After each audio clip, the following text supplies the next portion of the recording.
راقبوا الرحمن جل جلاله. Assalamu alaikum wa rahmatullahi wa barakatuh. Welcome to the 5th Arabic lesson. Today we will be looking at the pronouns in Arabic. Next slide, please.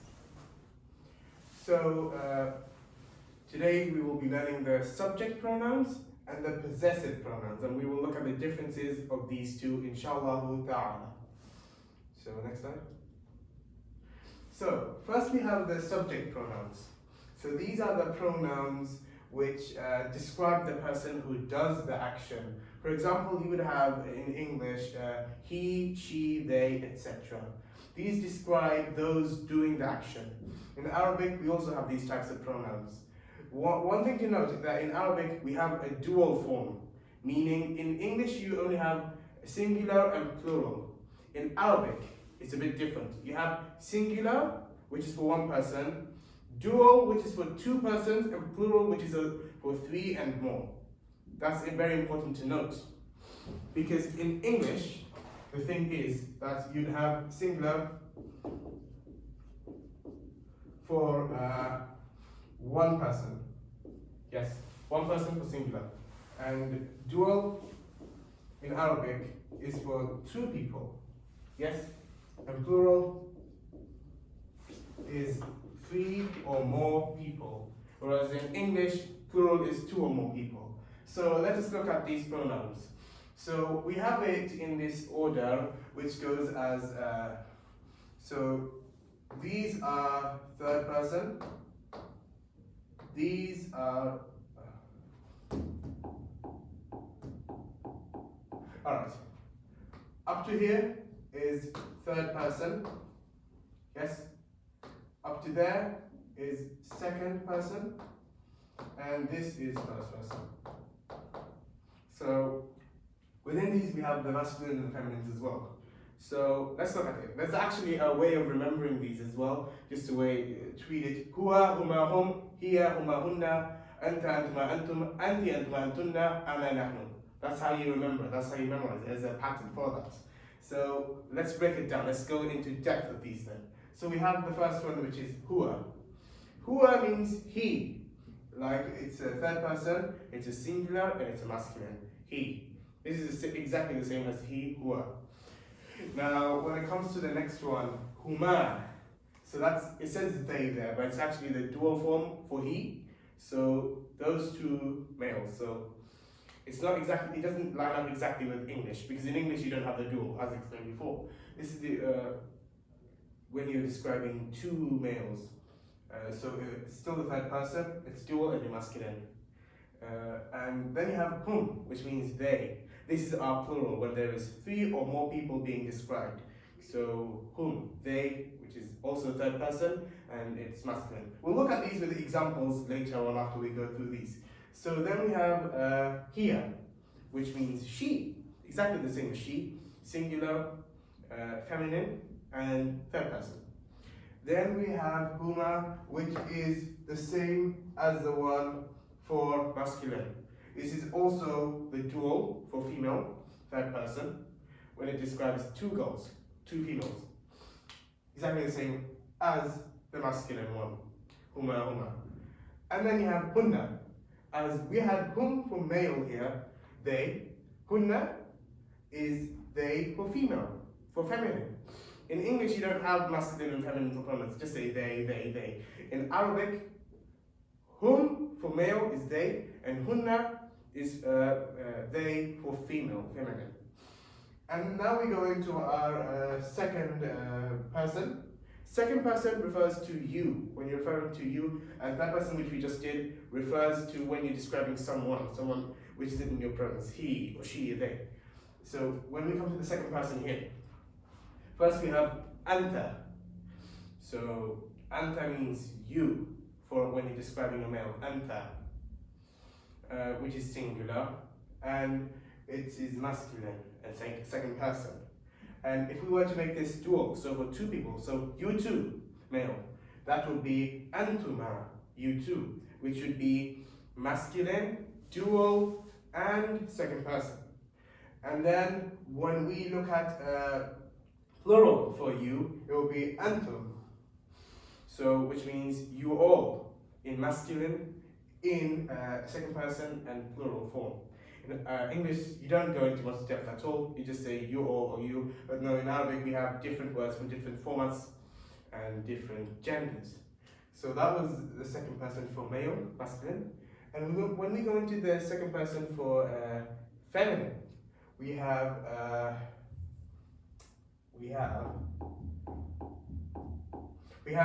anti, which is the feminine version of the word anta, which means you, but for feminine it would be anti. So the way some people remember it is auntie. In English, the word auntie means your auntie, your aunt. So just remember as auntie, which means you. It's a second person, it's a singular, and it's a feminine, auntie. And when we make this a dual, it will be antuma, which is the same here. It links back again, the same as the male version. It's you when it's directed to two females. So it's feminine and it's dual and a second person. It's the same word used for male as well.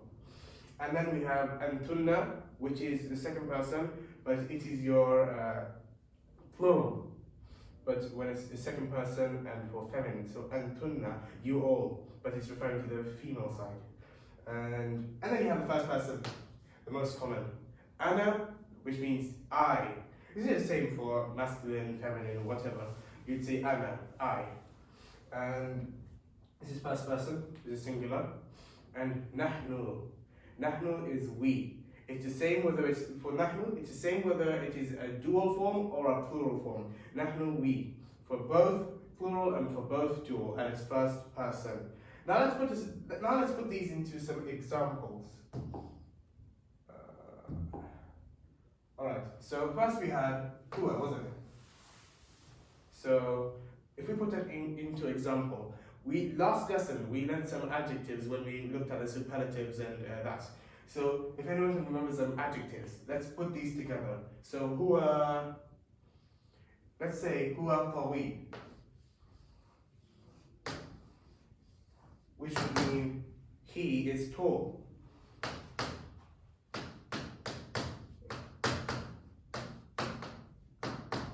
We put our pronoun here and we put our adjective here. Huwa qawi, he is tall.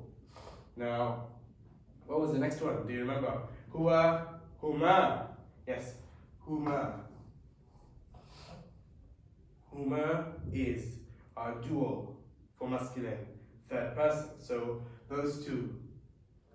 So double he. Not really an English word to describe it, but you know, dual. So huma jamilun.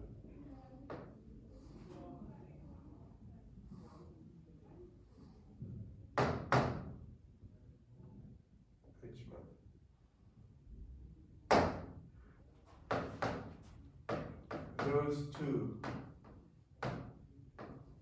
You know what I'm trying to say. Those two are beautiful. And whom we got there,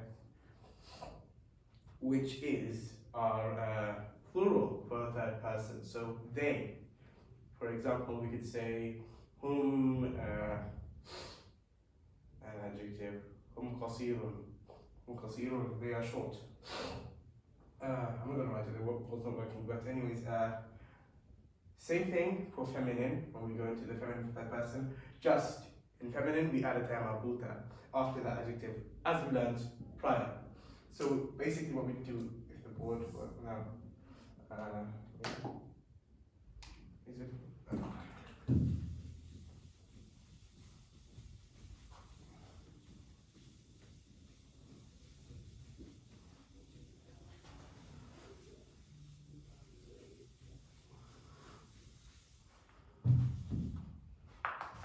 Here,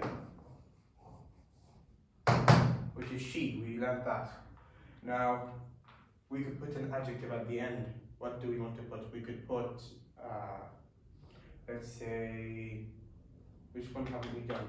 Huwa kabir. If I say huwa kabir, if I say here kabir, there is a mistake there. Because in Arabic, and it's feminine, if the person being described as a feminine, the adjective would also need to be feminine. So what we would do is we'd add the extra ta at the end, which makes hiya kabira. And it's the same concept for all of them for the pronouns. I think we should go to the next type of pronouns. We are running out of time, I think. So if I can get back to the presentation. Alright. And next slide, please.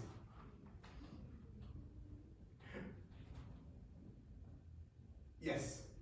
Now we have possessive pronouns. So these types of pronouns indicate possession in simple terms, meaning to show something belongs to someone.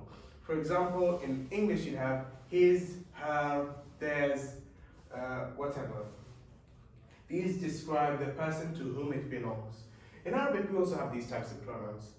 As we did for the subject pronouns, here we also have singular, dual, and plural form. These pronouns, to add them to a word, you just add a suffix at the end of the word to add the possessive pronoun. So here we have them. They're in the same format as we learned the subject pronouns. So if you can remember them, his, dual there, and plural there. So let's actually go through them. Right? So this one was for who, wasn't it?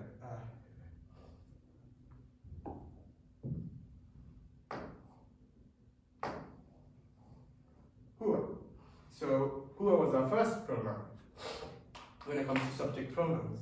Now, if we were to make that a possessive pronoun to say his, because hua is he. If we want to say his, we'd add this ha at the end of the word.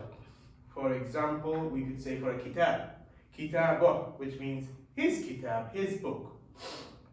And here we had hua, huma. Remember our subject pronoun for dual, male, masculine, that was huma. And what we do is the same concept. If we look at another word now, last we did kitab, we could do sonduq. No, that's not a good example. We could try hasud. No, let's try something else, a better word. Which adjective would match? Let's see. Qalam. We could say qalamuhuma. Those two's pen, if that makes sense. And then you have hum, which we learned earlier, which means theirs. So they, sorry. Hum is they. And for us to add that as a prefix, we just add hum at the end of that word to make it belong to they.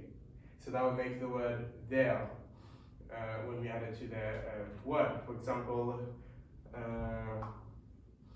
abuhum, their father. And then we have, if we go to the female side, the feminine side, we have ha. Remember what the subject pronoun for that was? Here. So here we have ha, we have an alif at the end of the ha. In here we didn't have an alif, but here we would for feminine. So for example, we could say hasubuha, her computer. This is just here, yeah. And then we have huma, the same.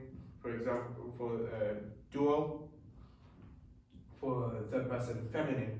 So we could say, for example,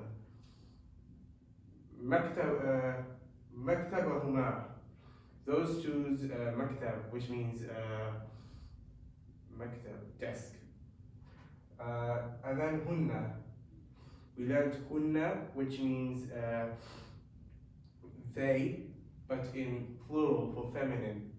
So same thing again, we'd add that at the end of the word as a suffix.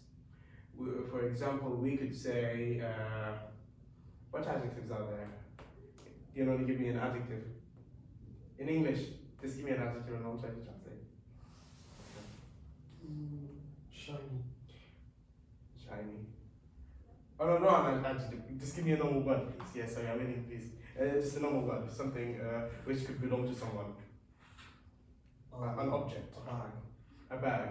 All right. Haqiba. Yeah, that's a good example. So where were we? We were at hunna, weren't we? So haqibatuhunna, which means their bag. But for female, it would be feminine because it belongs to the females. And ka, which comes from anta.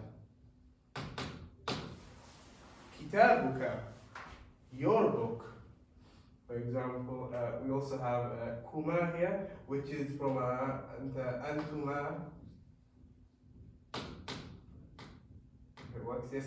Antuma, which was our dual for our second person masculine.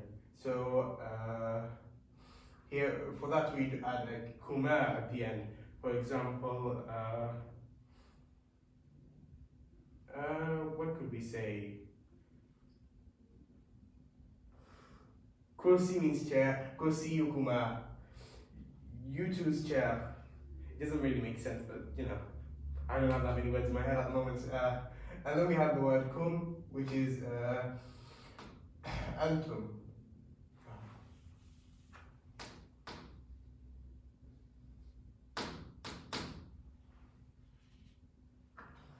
Antum. It comes from the word antum, which was our second person plural for the masculine. So for that, we'd add the suffix at the end, which is kum. Does anyone know which ends with kum? Assalamu alaikum. May peace be upon you, you all. Yes, it's a plural, it is a plural. Assalamu alaikum, it is a plural. If you wanted to say singular, you'd say assalamu alayka. But, you know, it's been made that because you can say it's a plural. And then here we have ki. So for here, anti, you have ki. So anti was subject pronoun. It was feminine, second person, singular. So you, but for feminine. So anti. And for us to do that, we would add this suffix at the end, which is ki. Sorry. Assalamu alaikum wa rahmatullahi wa barakatuh. Ki. So we'll add the key at the end because this was anti. So when the subject pronoun would have been feminine, you got me off it. Okay, where were we? We were looking at anti here. So as second person, feminine, and anti singular as well. So did I say everything right? Second person, feminine. Second person, feminine, singular. All right, yes. So when we want to add the make it a possessive, we'd add the letter ki at the end. So if I need an adjective, what could I? Sorry, a word. What do I keep saying adjective? Let's what object? Anyone give me an object? Pen. We already did pen, but okay. Qalamuki. Her pen. You can do the next one. Qalamuki, which means your pen, but when it's describing a female. And then we have kuma. It's exactly the same here as it was for the subject pronoun as well, because if you remember, for feminine, it was also antuma when we looked at the dual for feminine second person. So here we could do again, what could we do? Why don't I have any words in my head? Yes. House. House. Yes. Baitukuma, which would mean your house, but you two's house. You don't really have an English counterpart for that, but you can get the gist of it. You two's house, but describing a female. Now yours. So we had Antunna, which was our. It was our second person plural feminine subject pronoun. So when describing a second person, many ladies or many feminine, don't take it the wrong way, many feminine people. So the suffix we had for this one is kunna. So we could say, why don't I have any words in my head today? We could say, yes, Laptop. we already did that, but hasub, alright. Hasubu kunna. Hasubu kunna. Inshallah, that's right. If it's wrong, correct me. Hasubu kunna, which means your laptop, all of yours laptop. So it's a plural and and it's feminine, and it's second person describing that object belongs to all of them. Now we have these. These are the most common, so these are the most important. First person, when it's describing yourself. So remember ana, we have the word ana for I. When we turn that into a possessive pronoun, we add the let's say ya at the end, which is like this. It's not important anyways. So, for example, we could say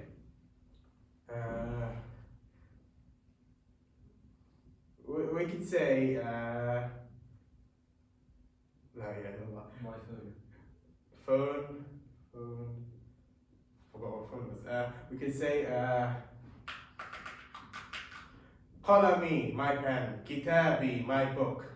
I know we already did these words, but anyways, my head is in the right place today. Kitabi, qalami, Hat. kubba'ati, my hat.